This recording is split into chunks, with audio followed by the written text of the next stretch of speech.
gentlemen, welcome back to Office Hours. Professor Wolfie will be in a little bit. I got a really good episode for you today. We were talking about lost golf courses that no longer exist. Fascinating topic and a lot of different reasons. We lost a lot of courses in the Depression, during World War II, kind of, interstates being built, all that stuff. So we'll get into some of that. We'll get into kind of some Xanadu's or some lost Atlantises out there. But wanted to shout out Holderness Bourne for their support of Office Hours and just no laying up generally.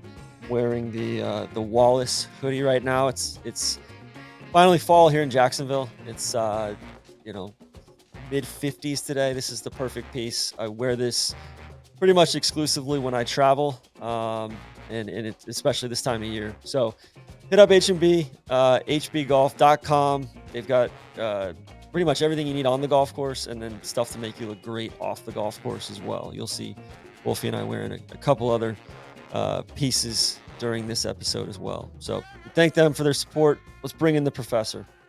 So today's topic in class, we're going to be talking about golf courses that no longer exist. This topic has come up obviously with the Lido opening up about a year and a half ago, and what's next, or what would we like to see next? Some just fever dreams.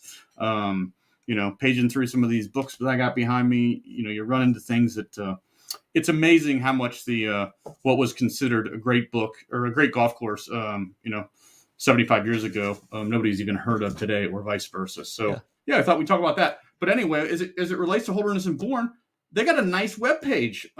They do. One of their blogs about no longer existing golf courses, and in fact, a little bit of an overlap there for us. So we love to see those brand synergies, TC. And we do. Well, let's introduce the topic. I know we've kind of teased it here, but best golf courses that no longer exist, or which golf courses that no longer exist would you want to see restored? And how did you attack this topic? Yeah, so just kind of things that have caught my fancy. I tried for a little bit of diversity to sort of up the degree of difficulty a little bit. I gave it only one per architect, and I tried to be a little bit more diverse as well with regions of the country and things like that. So a lot of the Golden Age architects, whether it would be Seth Rayner, Alistair McKenzie, especially in the United States. Unfortunately, the boom in golf, the Golden Age, it coincided with the Great Depression and then right into World War II. And so, it's amazing how many golf courses those guys all built that are no longer here. Half the courses they built didn't last more than like 10 years. I mean, it was very typical to, start building these things in 1921 or, whenever, and open it in 1925. And by, 1929, they're closing holes, or they're filling in bunkers, or in some cases, the whole thing's just closing altogether. And then, right into World War II and the rationing for gasoline and rubber and everything else, no golf balls being made,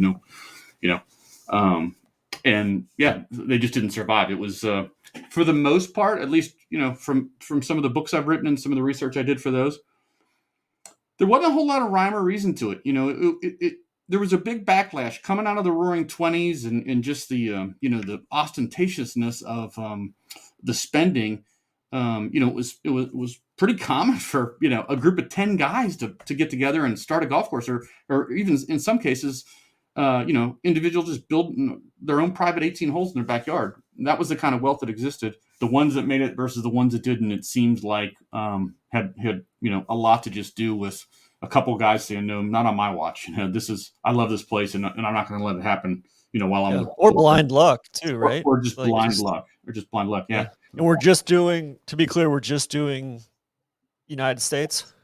Yeah, I thought we would just do the United States. Are we going to alternate, or I'm going to just throw them out there and you can... No, you go. No, yeah, you throw them out. I've got a few that we can talk about at the end that are probably more modern in nature, but yeah. And are we counting the Lido or not? No. I want them on the original. I kind of feel like it's got to be in the same place. So a lot of the ones that, some of the ones I'll talk about, like you couldn't do it if you wanted to, or you'd have to buy people's houses and knock them down, or, whatever. Which, obviously even adds more to the, like, what could have been. But, Yeah. So we'll start with a pretty easy one that I think plenty of people have been talking about for, 25 years. It feels like since I was a teenager, which is a lot more than 25 years ago. Um, this one is swung. I'm talking about Sharp Park, which is it's about 10 miles south of San Francisco. It is a San Francisco municipal golf course, and over at least my lifetime, there have been multiple occasions when different groups or the group to save Sharp Park wanted to put the club back to the way it was, and then there's competing groups that want to bulldoze the place and make it a park that's more accessible in Ecological. their Yeah. theory a greater number of people. There's also a pretty nasty group of a pretty healthy argument between the surfers, I guess, that surf like right off the beach there versus the people that are trying to rehab the golf course. So kind of an interesting place. Alistair McKenzie designed it in 1929. Chandler Egan and Robert Hunter, who anybody who's a fan of Alistair McKenzie knows that they were involved in a lot of his projects. And then Jack Fleming was also involved. So basically, those between those four guys, you're talking about at the same time they're doing Sharp Park, they were heavily involved in some changes at Pebble Beach. They were building Cypress Point. Shortly thereafter, they'd be involved in Pasatiempo. So kind of a murderer's row there. And the photos from Sharp Park look every bit as good as those. I mean, it clearly looks like a course that McKenzie designed, and that the people who were building those greens and those bunkers, knew what they were doing, and it was every bit as good as one of those. And I think the fact that there aren't too many examples of McKenzie, at least compared to Rayner or a Coulter, whoever, or a Donald Ross for sure. That makes this one even more tantalizing, particularly because of the oceanfront setting and the fact that it's a public golf course. So, would love to see this one come back. It was pretty robust. I mean, it was 6,200 yards, par 71 when it opened in 32. The problem is the trouble started almost immediately. So they had 5 holes. We'll show you the photo right now and kind of point them out to you. So there were 5 holes that ran parallel to the beach. And I guess they just pushed it too close to the beach. There was not the big wall that's there, the big earthen beam that's there today for erosion control and for high tides. That was not there, and they were getting battered by storms almost from day one. So there's photos of the place only being open a year or two and taking some real tough hits. There were a number of storms on the West Coast in the 1930s, and so Sharp it was just taking blows from day one. So by 1942, they fought it for about a decade, and then by 1942, Fleming, who by then was in charge of San Francisco Golf, so he was like the park commissioner, which is a pretty good guy to have as your park commissioner if you like golf. So he built the replacement holes essentially on the inland side of the golf course, and then they where the holes were, they built up the earth to prevent flooding and make it a little bit more robust in the face of the weather patterns. The tempting part about it is that 12 of the holes that remain are Mackenzie's greens and bunkering in theory, but it's gone through periods of ups and downs and largely tied, I think, to the city's budget, and their commitment to golf, and so it's kind of a tease where they're laying right there, and really even where those 5 original holes are, I mean, there's still. We'll show you the photo. There's still some quarters there that look like they could have a golf course right there. So, maybe it was That's a a little bit bummer. of roll of the dice with those, with the hurricanes that they had or the big storms that they had, were bad timing right when it opened. Is there some more clever way to remit the water issues and the storm issues? It's been fought over, like I say, for decades. So not real optimistic on this one, but in theory, the land is there and there's nothing that's been built on it other than this big seawall. So Yeah. Well, it's funny the way that we treat historically protected buildings or pieces of art or anything like that in this country versus golf courses not rising to that level in the public consciousness it's an yeah, interesting yeah. dichotomy. If you want to So learn more about that one, good book, just about it. Some great old photos. That one right there. All right. Number two, and this is kind of a two-parter.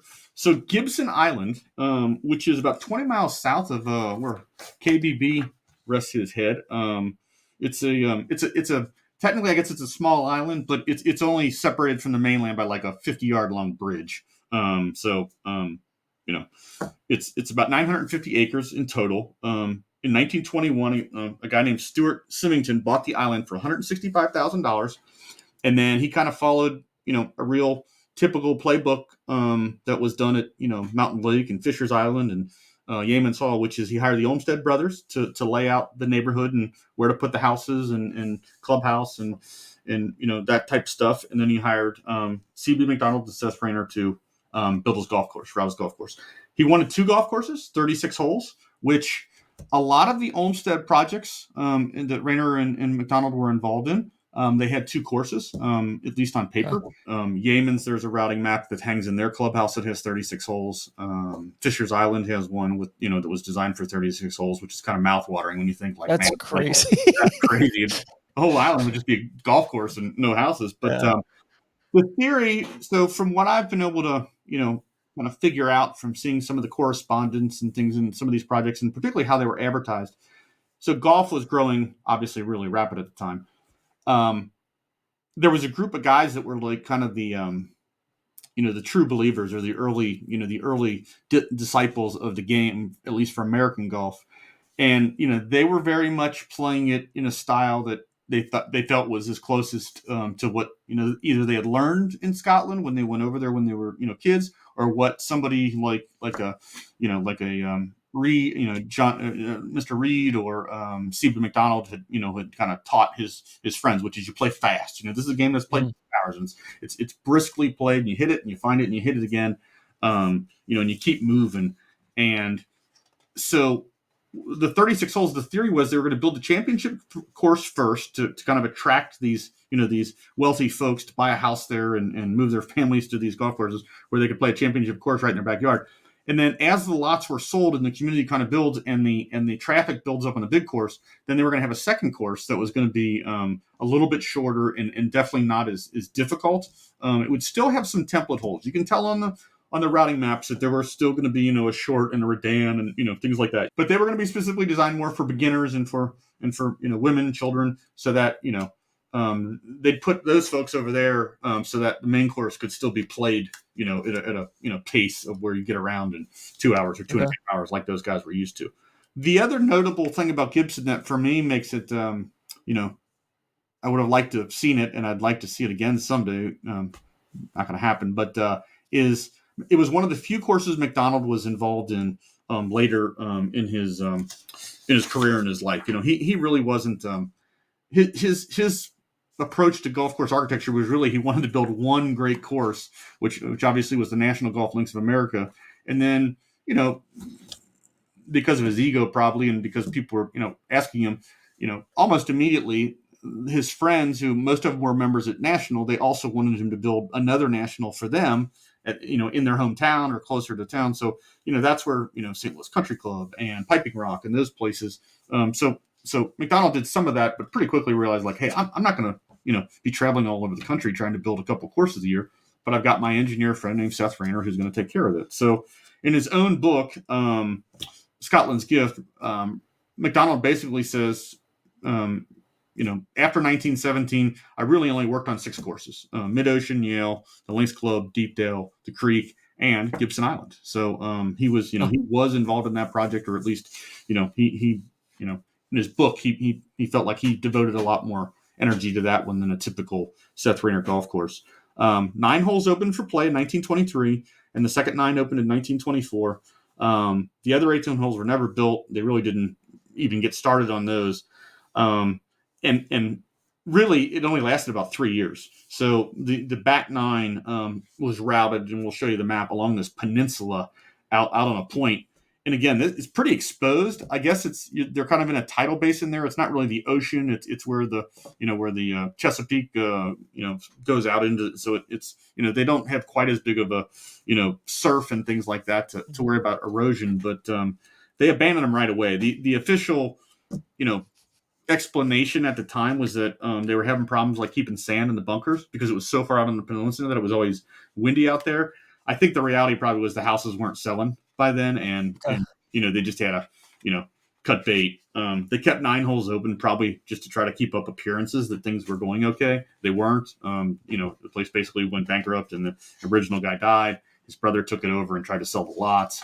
I think they probably also they wanted the lots that were right on the water. The original routing was going to use the best land for the water, and just like most real estate developers today, they build the holes inland and they give you the views, and that's exactly what happened with Deepdale. So now they've still got a few. They've got 9 holes left, and they're all designed kind of in the style of McDonald or Rayner. But even the 9 holes they have, there's a couple of big, $1 million, multi-million-dollar houses that are right in the footprint of where the green was supposed to be, hanging on the edge of a cliff. Now there's a house there, and the green is essentially in the guy's backyard. So still a good. Well, it's an interesting thing where I feel like residential golf gets a bad rap when really, great courses like Yeaman's Hall, or, or residential courses in nature, right? Sure. I think the key to it is, making the The course. golf the priority, or Make like it what don't comes feel like first. but don't make it feel like a residential course. The first residential course really ever was St. George's Hill, over in I guess that's Surrey, England, or Windsor, England, and that's a pretty darn good golf course. St. George's Hill is, Yeah. and so it just but if you start building houses on quarter acre lots that are 15 feet from your neighbor, that's hard to make it look pretty. I do think, when we talk about these restorations or what could be, I do think that there's an opportunity there for a young architect, like the first guy who can figure out how to take, some of these courses and, just bad golf courses in, Port St. Lucie or in Melbourne or wherever, just generic, golf courses. They really don't have anything to lose by trying something different. The challenge is how would you make those courses more interesting, given the restrictions on, you really can't change the playing corridors. In a lot of cases, the drainage and the lakes and the, kind of collection for the water flow.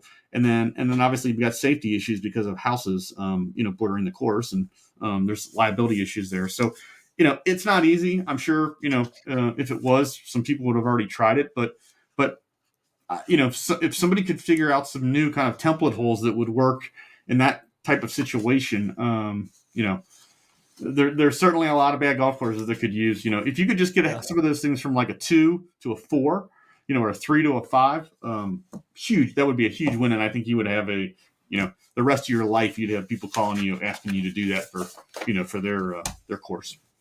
Yeah. What's the best resource for Gibson Island as far as book? So the best one for that one is going to be Daniel Wexler. Is really kind of was one of the first guys into that. Daniel's a really interesting guy. He's worked at Riviera Country Club for decades. He wrote 2 books, Missing Links and Lost Links, and these are kind of the at least as far as books go, they're really well done. They've got routing maps in there. They've got interesting photos. He covers maybe 10 courses in each book in really deep detail, and then the rest of them he just kind of shows you kind of the routing map and mentions what was kind of interesting about it. And if the information's available, he kind of gets into what happened to it, why it didn't last. But so Daniel Wexler, Missing Links or Lost Links are good. They're both really good. Really good. Excellent. This type of thing. Yeah. So Gibson, would love to have seen it. That's going to be a tough one. The next one is in my backyard, and it's sitting there waiting. If I told you that there is a golf course in a popular vacation destination that is routed through pure white sand dunes, and they've got no issues with environmental, with zoning. The course already exists. It sits there. It even has on a few holes views of the water, and yet somehow Isle Dolphin Golf Club. You can see. We'll put the photos up. It's maybe the worst conditioned golf course I've ever seen in my life. The photos that we're showing you are not when the club was closed. The club was operating when those photos were taken. Some friends of ours have written different things. Jim Hartzell wrote an article about this golf course. Will Bardwell for his Line 4 War website. He went down and played it. He's the last person I know firsthand that played it. He probably played it like 3 years ago. There's always been this mystique about it because it's kind of you drive across. It's right at the mouth of Mobile Bay. It's on the southwestern kind of edge of the mouth of Mobile Bay.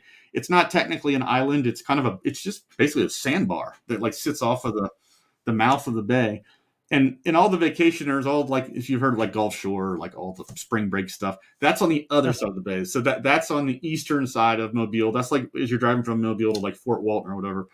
Yeah. And there's always been these crazy stories about this place of like that the neighbors don't want it, and they they'll tell you that it's closed. No, it's closed. There's no golf course here anymore. Like if you pull up and like, how do I get to this golf course? They'll tell you it's closed when it's not. It's just a crazy thing that's been going on, and how has it not had people playing there and like been able to survive? But just an interesting place. So it was built by Charles Maddox in 1963. It's really narrow, and it's really, really narrow now because the stuff is just growing. I mean, it's tropical climate, and nobody's cutting it back. Nobody's doing any maintenance on the course. So some of the fairways now are like 20 yards wide. In the wind, it is exposed to the wind. If anybody's played Kiva Dunes or heard of Kiva Dunes or seen, like some of the Corn Ferry stuff, that's a tough golf course. The wind's blowing, and Dolphin is. There was one up on Amelia Island that Pete Dye did, and it was like oceanfront there, and then they've since turned it into a par 3 course now, but they lost some holes to erosion and whatnot. So it's it's all still sitting there as far as like hurricanes haven't. Well, it got hit by some. It's been pounded by hurricanes. That part because that's got to be the thing that's really keeping a well-heeled developer from doing I think it's the neighbors. So the neighbors have, it was a club, and who owns the thing was always also another kind of question is like, who actually are these shareholders, and like, how is the place run and like organized is another like open question.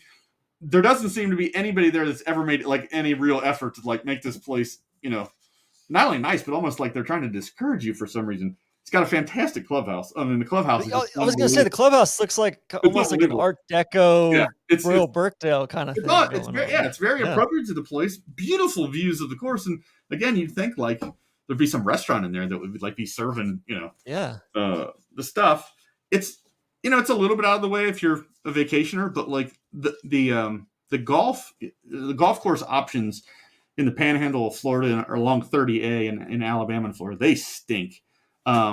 We've gotten some good news that finally it's been confirmed that the Dream Golf, the Mike Kaiser's guys, they're going to build a something that sounds like similar to like Sand Valley down in that region, which is desperately needed. So it's not really that far out of the way to get to this place, but it closed for the first time in 2005. There's been some seasons where it's in better shape than others, and again you hear these whispers from people of like, oh, so yeah, a buddy of mine was down there, and 9 holes are open right now, and they got the flags in and whatever, and but sometimes people talk about like when they go there's nobody to take their money. Sometimes there are just, but the Dunes land is just spectacular, and you hear like that there will never be another golf course built on the water in California, or that Sabonic was the last one that was gonna be able to get permitted in New York, and right here in little old Mobile, Alabama, we've got this place that's it's just sitting there waiting for some love. So, well, it's issue 16 of Golfer's Journal, the Ghost Links of Alabama, Jim's piece, and then Lying 4 from 2021. Will Bardwell wrote about it on his Lying 4 website as well. So yeah, that's at some point. I've never been to New Orleans before, but at some point on the road trip over to New Orleans, I'm going to stop there. Okay. And that's a goal of mine. So you'll get some good food along the way, and you'll meet some nice people who are really interesting as you drive from Mobile to New Orleans. So, yeah, I like it. I don't live there, but I like it for a week, a year or two. The next one for me, kind of along the same lines. In full disclosure, I didn't know about this place until I started doing the assignment for this class as I was doing my prep. Um, I was trying to pick a good Langford and Moreau golf course because I feel like they're the guys that were maybe hit the hardest by by the Great Depression and just the timing. They built Mhm. 200 golf courses, but Lawsonia would be their biggest that people have heard of. It was pretty much they were Chicago guys and pretty much around the Midwest. So I grew up at a Langford and Moreau called I caddied at Clovernook Country Club on the west side of Cincinnati. There were a lot of them, different golf courses, Langford and Moreau's in Indiana. They're they'll remind you a little bit maybe of like a Seth Rayner golf course as far as like their bunker style, just flat bottoms with pretty steep grass faces. I think their golf courses are always pretty, really routed well. They're all pretty walkable and just fun to play. Mhm. These guys, I thought that like these guys had never really gotten their chance. I had always thought that the Langford and Moreau, like one of the reasons why people didn't know as much about them as they did about Donald Ross or a Seth Rayner or whoever, is because they never really got to build their Pinehurst, or they never got to build their Fisher's Island, where like they had a great piece of property and like championship golf was held there, or like the members were really wealthy and that kind of thing. So I was pretty surprised to stumble upon Key West Golf Club. They built this place. It opened mid 1925 is when it opened, which is like right in the peak of the Florida land rush. It was only 2 miles from the very tip of Key West. So when you see Okay. if you've ever been down there, you see all the tourists like getting their picture taken next to that, like the landmark that's like right on the edge, and Yeah. looks like a concrete barrel or something there, um, Yeah.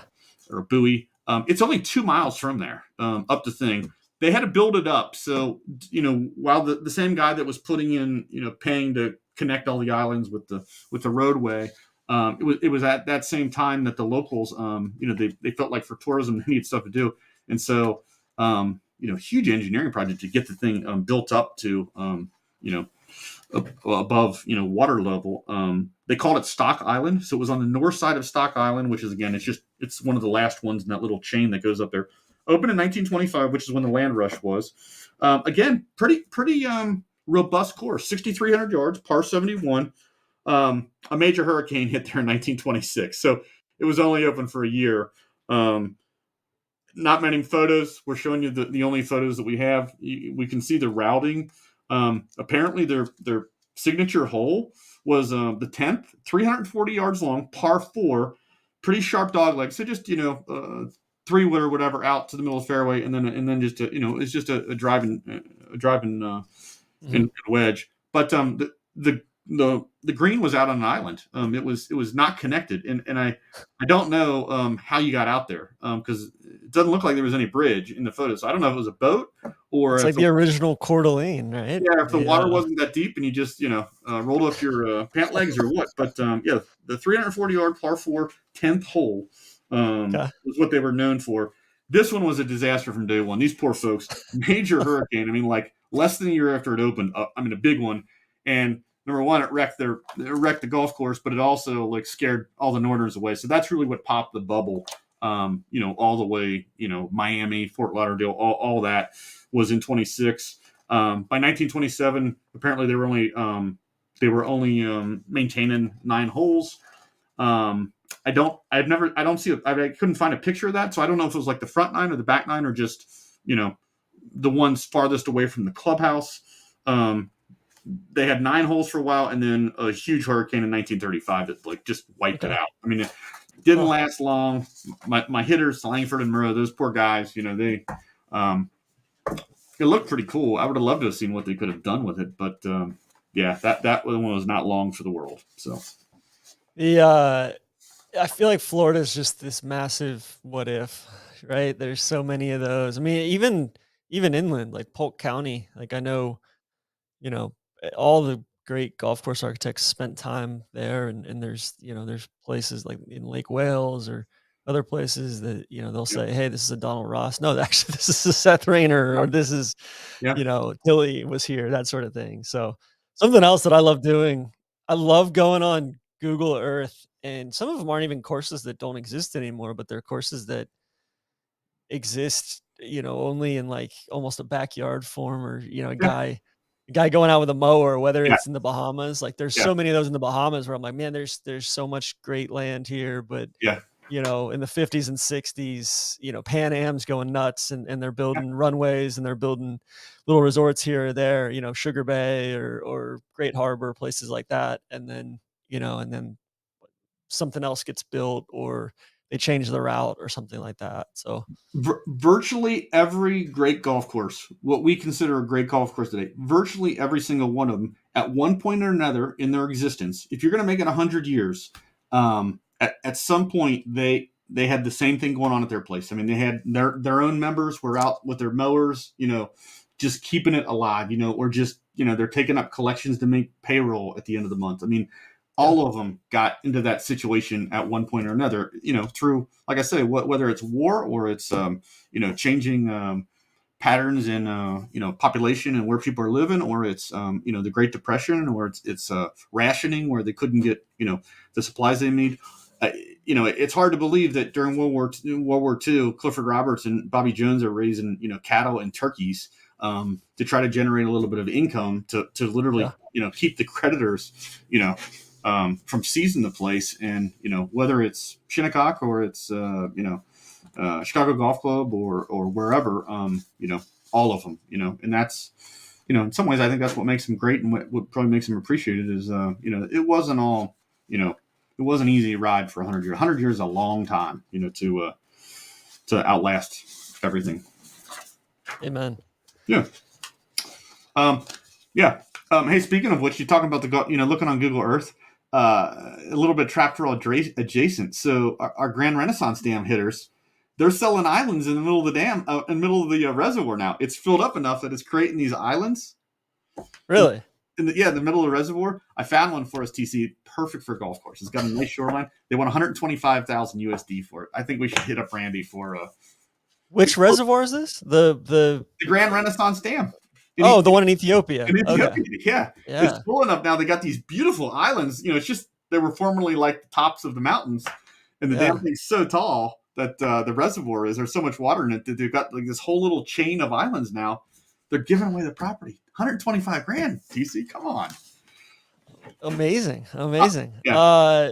One other one that's always fascinated me. There's one called Seamount or Sea Mountain. It's on the Big Island of Hawaii. You can go past it when you're driving from like Kona to over to like the uh, Volcanoes National Park, and there's a black sand beach right there. But it was going to be a big. I think it's been closed for 5 or 6 years. It was going to be like a big Japanese real estate development there, and it's and sure enough, it's there's some houses there, but Japanese economy crashed, all that stuff. I mean, it Sure. seems like there's a lot of stuff like that, both Hawaii and then also like I think Spain, like a lot of like Robert Trent Jones Sr. stuff Mm-hmm. that never, kind of got shut down mid project Yeah. or in the planning stages, right? Yeah. And from my understanding, like, when it comes to like the drainage and the irrigation and like there's a real like these guys that like pick over the bones, the guys that, the second guy or the third guy that own the golf course is the one that makes the money, not the first guy. And they've got to, those guys know what they're doing compared to the rest of us that like, oh, let's buy a golf course. This is a good price. You really got to understand, like, because in some cases, I guess it's more expensive to like take the old stuff out if it like wasn't finished and completed, like the drainage. That's a huge problem if, you get 75% done with the drainage and not, and then it sits for 4 or 5 years. So, Yeah. What do you got next? well, so the last one for me is kind of just it's an overall, it's kind of just an overall category, but this one I think is practical. And I think, I haven't heard anybody talking about it, but I would, if I was going to take a flyer on which one of these I think we may see in our lifetime, it's this one. And what I'm talking about is, and this has fascinated me for a long time, since I was a little kid. I'm talking about just the general category of Victorian era golf courses. Okay. So Victorian era refers to the time when the Queen of England was Queen Victoria. So it's that kind of period of from the middle of the 19th century, 1850, to essentially right after the turn of the century, like 1901, 1904. I think she died in 1901. John Lowe was kind of the guy credited with bringing us out of that and transitioning us from from Victorian golf courses to today's strategic golf courses, so wider and things. So what is a Victorian golf course? Well, it was it was just part of the trend then with whether it was the technology is that was coming along in the Industrial Revolution, and the golf courses kind of matched. They were meant as like playing fields, like competitive playing fields. It wasn't meant as like a walk through nature. These were for people to compete in a sport against each other, like a basketball court or whatever. So they're literally like squared off greens. The obstacles on the course were some of them almost look like pinball machines where you're just inside the pinball machine. I mean, they're whether it's Very contrived, I think we would call them now. very contrived. I mean, to the point though where in some cases I think they look kind of cool. I don't think they look as good as stuff that Aldous McKenzie built. But the crazy thing for me about this is that within 15 years, the trend changed so quickly that by Mackenzie, Colt, all those guys were, they hadn't built any golf courses by the turn of the century. John Lowe, starts to, influence people's thinking. By the 1920s, they're all gone. Every Victorian golf course is either closed or has been renovated to a new style, and they've changed it all. And every single one of them gone, within 2 decades. So, now, some of that was because the gains in distance and the technology of the ball and the irons and then shortly thereafter iron or steel shafts instead of the hickory, changed the way people played. So some of it was just because of to keep up, because a lot of these courses were like 5,200 yards and stuff like that. But it's just amazing to me that within 20 years, all of them were gone and nobody's ever tried to build another one. And I just think when I see the photos, like I say, I don't want to be a member of one of these places and play it every Sunday morning. But when I think of like, maybe there's your answer. Yeah, well, but when I think of like the Loop, or I think of Sedge Valley, some of the things that have been done with the boom coming now, with golf resorts and stay and play places and national membership places like a Hoopie or wherever. Where at a Hoopie they've got 23 holes and they could do different combinations and things.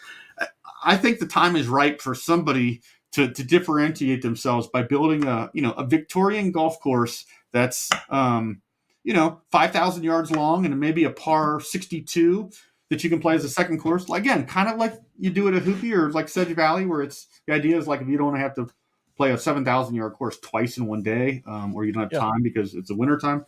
So I want somebody out there to build a Victorian golf course. So it's steep banks, obstacles, really harsh penalties. They would just grow the rough.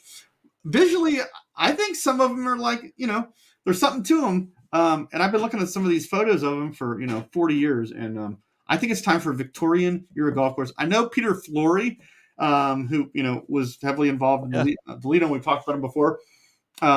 He's kind of thought the same thing, that they're kind of cool looking and it'd be fun to at least have one and try it.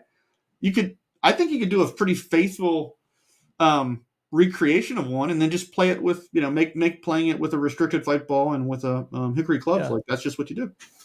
I feel like we've seen some Victorian elements or features, right? Like I know, like at Old Barnwell, the cops or there's chocolate drops in places, and the more I think about it, the more it sounds like Pete Dye was kind of influenced by some of this stuff as well, right? I would agree with that. Yeah, I mean they're definitely, they certainly look visually intimidating. I love the cops at Barnwell. The grass that they have on them, as it gets through the summertime, it kind of turns brown. And then, if you're there at sunset or sunrise, it's just so visually different than I think the good thing would be too is you could do it without great land, right? It's the antidote to, hey, we don't have good land. Cool. Like, then let's do something different here. Yeah. Okay. And I think, in a lot of ways it was probably the these courses also like introduced, whether they did it deliberately or not, they definitely like introduced some deliberate strategies that were later employed by Tillinghast or whoever, like a Great Hazard, where you've kind of got that go no go decision on whether you're going to try to hit it, over the next set of hurdles. It was almost like steeplechase, where there were just these things you had to, Yeah. you got to continually hit them over. There was, that was a big part of Victorian golf courses, was the cops would go all the way across the middle of the golf course, so there was no way to play around it. You had to be able to go over the top of it. And like I say, I think one of them, we knew one of those. So yeah, it's one of all my. right. Well, we'll start with one. We'll see how it does, and then we'll go from there. All right. Okay. Couple others that we'll just mention, maybe not go into detail, but catch my attention. The no longer existing golf course that's held the most recent major. Any guesses? Gosh. Man, we're talking Fresh Meadow. men's professional major. One, right? Pecan Valley, 1968 PGA Championship. They also had several USGA publics, and it's gone. It's not, Where was that? It's in San Antonio. It was outside San Antonio. It was a public golf course, like I say. It had a couple of USGA publics. It had the 1968 PGA. It was designed by Press Maxwell. So one of those things where, like, you would think, like, man, all the ingredients seem like they're there. This was one I think that got just kind of caught up in the changing demographics in the area. Was that the people that were, interested in playing it, or, in supporting it, and, financially in the future, they weren't living nearby it anymore. And eventually, they had other options that were closer to where they lived. And this one just kind of fell through the cracks. But again, I just find it an interesting case study of, like, how quickly things change. When you think of, like, the millions and millions of dollars of checks that some clubs are paying to host major championships, and the city of San Antonio had a public course that was, that had hosted one as recently as 1968. Arnold Palmer was the runner-up in the thing, and it went from that to it's gone. That's interesting to me. It'd be interesting when the next one is that closes. It'd be interesting which one from today's. We probably won't be around to see it, but is there going to be one that doesn't make it from that's held up open in the 2000s, for instance? All right, next up. Yeah, so just a little catnip here. These are ones some folks have probably heard of, so we're going to put them in just so you don't think TC didn't think of them. Timber Point. I think you've mentioned this before on some. When we've been talking about some previous subjects on office. I have not. I have no idea. Never heard of it. This is the Colton Allison. There's a nice write-up on this one in Holderness and Bourne's website. So go to Holderness and Bourne while you're getting your Carter shorts. Check out Timber Point. The photos of this place are unbelievable. I mean, it kind of reminds me of those early photos you see of Pine Valley, where the only thing that's grass is the playing surfaces, and everything else is just white sand. I mean, it's just huge expanses of white sand, and it's almost like you're playing from one island to another of grass, and everything else is just, is just hazard everywhere. And it's Colton Allison. Allison.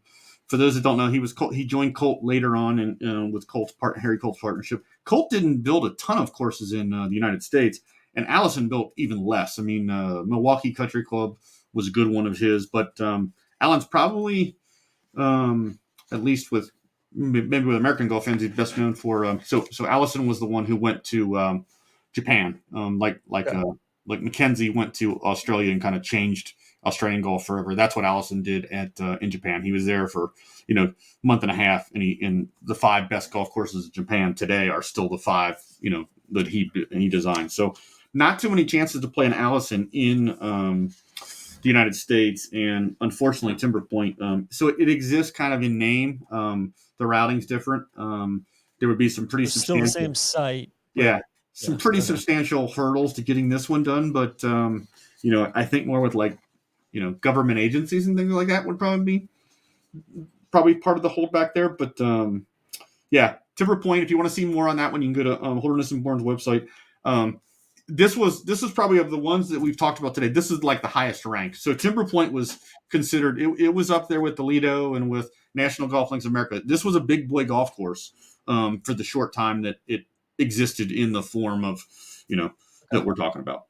So Timber Point was one. I think the other one that you guys have covered and knowing up in a couple different things is and I'll mispronounce this one, Ojai Valley. Ojai Valley, yeah. So that was George Thomas, Billy Bell.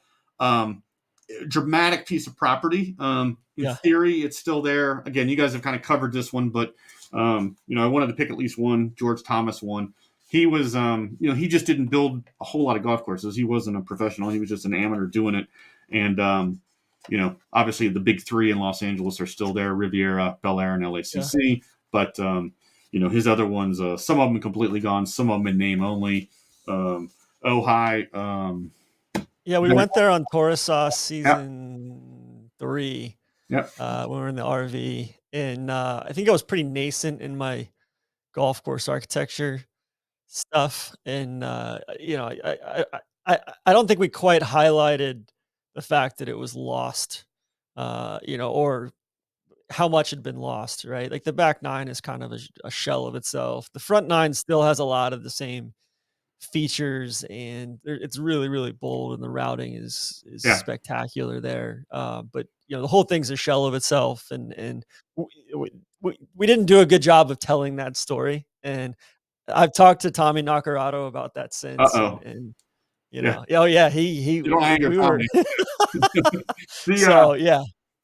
We've since made peace, and I appreciate him saying something too. Yeah, I think what's most egregious about that there is the thing that made Thomas and Bell. I mean, it's the bunkering, and the bunkering. It's just they did such a good job with the bunkering. I mean, the photos of it are just spectacular, and the idea of you're starting from kind of roughly the same place where the hole started, and there's the green is kind of in the same place it was on some of the holes, but but without the bunkering and without the beautiful, no, it's not the same. And you're charging, not an insignificant amount of money to play it, and you're advertising it as a George Thomas golf course. And it seems like they keep chipping away at the routing too, as far as we're gonna build a banquet space here, we're gonna build more hotel rooms over here, and it's just it seems like it's head kind of in the wrong place there. Yeah, so. And that one's kind of also depressing because the current healthy economy for golf isn't going to help, because they're not going to. Why would they restore it when they're sold out every day and they're getting a couple $100 a round? So that's a tough one too. It's a little depressing. That doesn't seem like it's going to change anytime soon. So we're going to end with a feel good one for you, Tron. Kind of in your neck of the woods, somewhat in your neck of the woods, down in St. Petersburg. 9-hole golf course. It was called, and I like this one just because the name. I'd heard of this before, and this name has always struck me. Coffee Pot Golf Club. Okay. And the area town was called Coffee Pot at the time. Okay. They changed the name a couple times, but it was a 9-hole golf course. St. Petersburg? It's in St. Petersburg. Pretty in close to what today is the city center of St. Petersburg. It opened in 1920.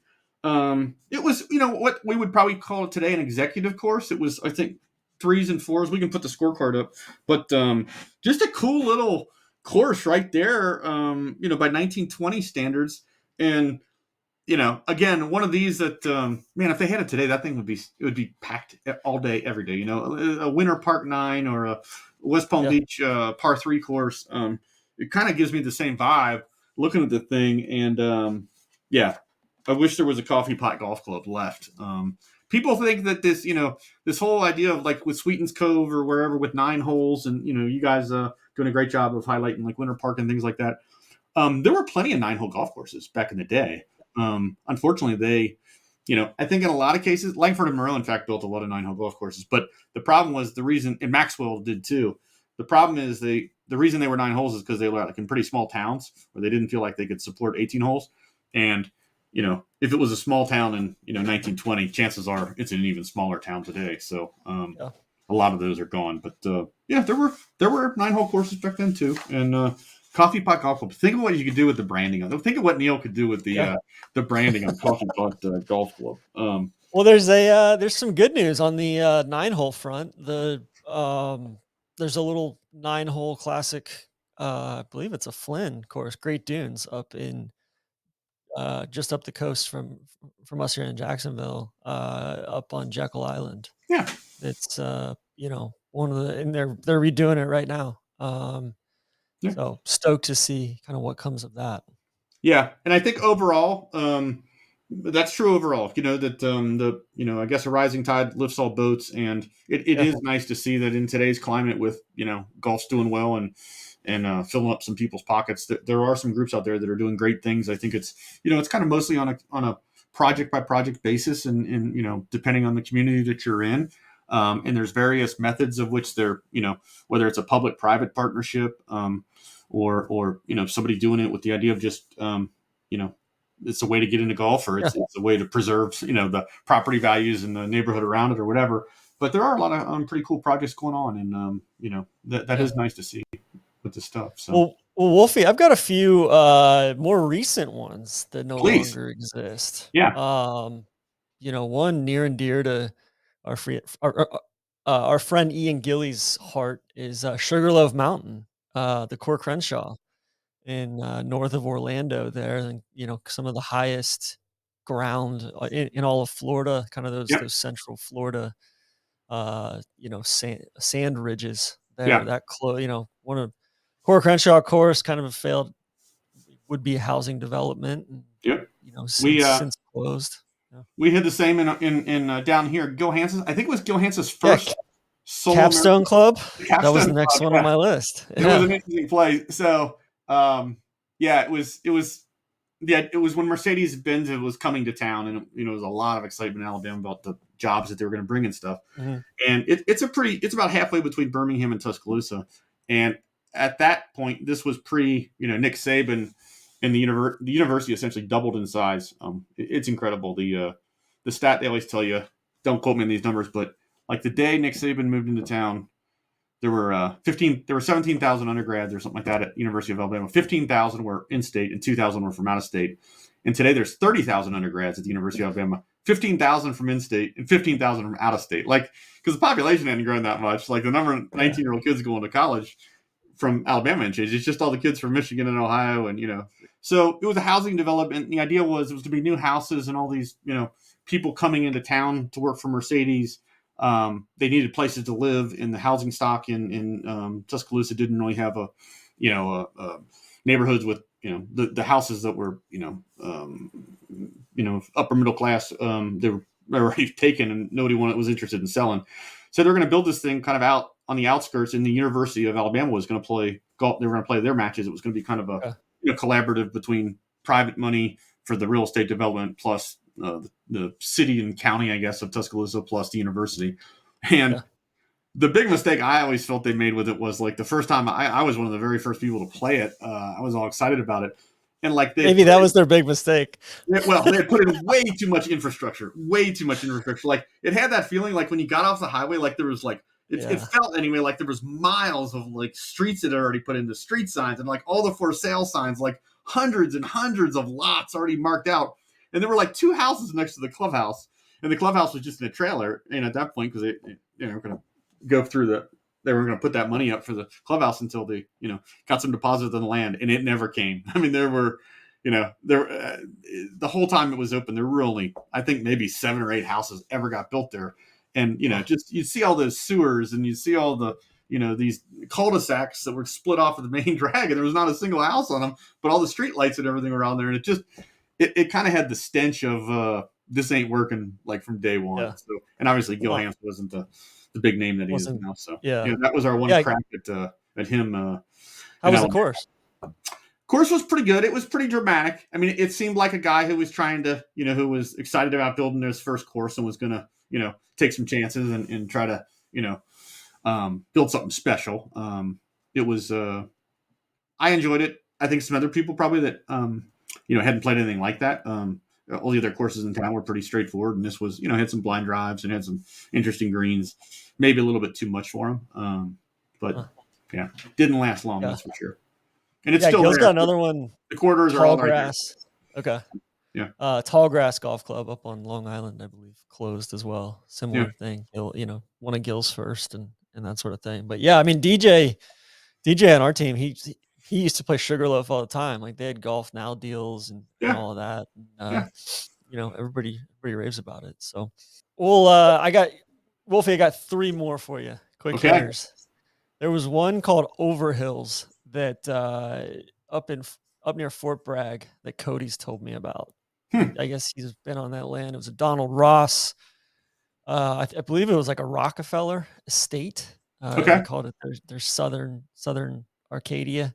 And hunting for the club and whole Ross thing, very dramatic, sandhills land and all of that. So, um, would be really interesting. And there's some good stuff on Golf Club Atlas Yeah, about it too. yeah, plenty of great threads. Yeah. And then, yeah, so that's one. And then two that were, just kind of either failed developments or just way too remote. Bahia de los Sueños down in, that was a Tom Doak down in Baja, California. Um, that one, I think '07. I think they were getting ready to grass it or starting to grass it, and things went belly up there. And then this one's just there's two doke courses out in the desert. One of them's still there. One is no longer. Stone Eagle out in Palm Springs. Never played it. Looks fascinating.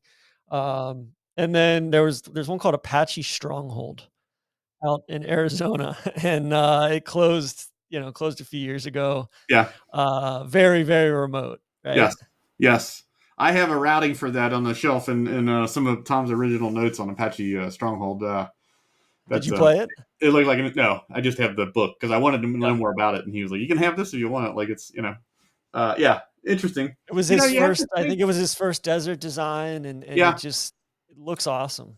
So, you have to think for like those guys. There's a they have, when you start out in architecture, you have to take what you can get. You're trying to establish yourself, totally. particularly as a head job, Yeah. and like can you imagine the work, like how devastating that'd be, like the work that you put into it and like it's just gone, it's like if not only if like nullling up was like went away, but like also all your stuff had to be deleted off the internet forever. It's like it's just gone. There's Yeah. no that has to be so sad. It's such a physically difficult to build a golf course. We think of these Yeah. golf courses as like, graph paper and it's cool to, do these little, drawings and daydream about them and stuff.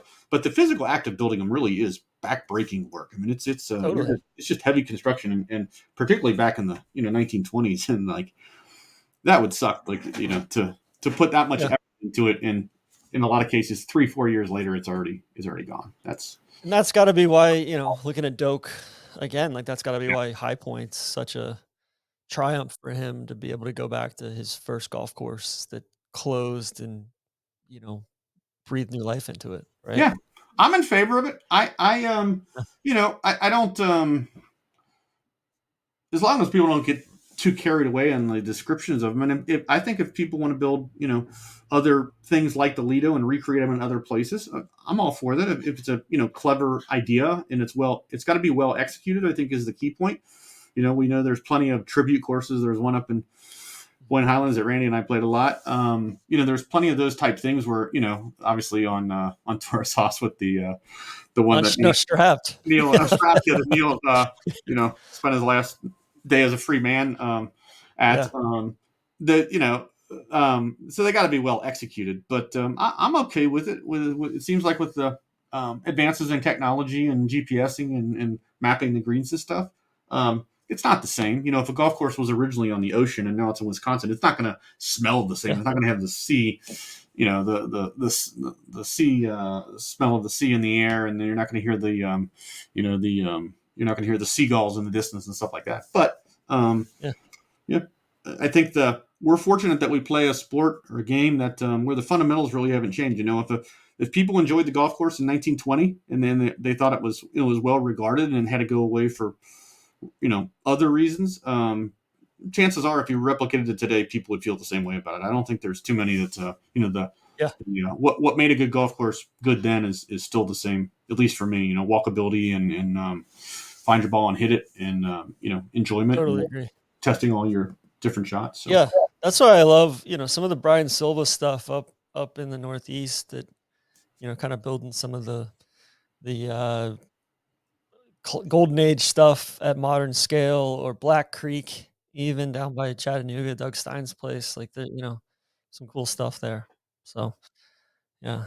I'm gonna have to dig deep on the Victorian stuff. okay. Any resources So for that? yeah, well, so the big one that's we've been waiting for is for Bob Crosby. So Mr. Crosby wrote co-authored Tom Doak's Little Red Book of Golf Course Yeah, Architecture. Um, He's the head of the USGA's Museum and Library Committee, and longtime volunteer with USGA. He's been researching the definitive book on John Lowe, and he's in the process of writing it right now. I mean, this has been going on for a decade. This is going to be this is not something that he's just thrown together. This is it's it should be taken serious because John Lowe is an extremely underrated person when it comes to rules, when it comes to golf course architecture, when it comes to playing. And he was really at a key moment as we kind of transitioned from St. Andrews and old Tom and young Tom to what we would consider kind of modern golf, and particularly like with professionals and things like that. And as the golf expanded around the globe, John Lowe was really at the center of all of it. I mean, he was really, Stephen McDonald, when he's trying to decide which holes to replicate at National Golf Links in America, John Lowe was the one that he was communicating with and was involved in that conversation. And on the rules, people talked about it. And Lowe is just a deep thinker, completely underappreciated. He's not in the World Golf Hall of Fame, which is just a crime. So yeah, look forward to Bob's book. I think it will be out, I think, in 2025, and it'll be a good one, I'm sure, because it'll be well researched, and Bob's put a lot of time into that one. So I'm looking forward to that one. Yeah. Okay, cool. Yeah. Well, Wolfie, Professor Wolfie, thank you as always for your wisdom, your intellect, your knowledge. And encourage everybody, tell us which ones are out there that we don't know about. There's we talk about it all the time that there's plenty of stuff online and social media already about, the top 100 golf courses. I already know Winged Foot's a good course. I get it when I go to, when I go to Los Angeles, I should try to play LACC. Yeah, no kidding. But tell us about in your area, get out there and what have you found? Which ones and why that other people don't know about, and what makes them special? And, unfortunately for the ones that are gone, what do you miss about them? We'd like to know that. So put them in the comments. We read those, and we'd love to hear about it a little bit more. Amen. Yeah, I'm sure we missed a bunch here. We're just for those of you that if you want to dive into the deep end of the pool with some fellow sickos, the Nest is a great place. We've got a thread on the Nest for if you want to spend 6 or 7 hours a day on this stuff, the Nest is just the place for you. So support the Nest. It's it's got a message board for the No Laying Up guys, and it's a way to support Tron and his crew. And there's some people on there that are really educated about some of this stuff, and I learn stuff on there all the time. From random places that I never expected. A thread will come up on this golf course or that golf course that I've never heard of before, and it turns out it's designed by a big name, and I learned something that day. So yeah, think about joining the Nest if you're not already there and you're into this kind of stuff. And thank you to H&B for their continued steadfast support of our content. And Wolfie, I'll catch you next time, man. Sounds good. Thanks, DC.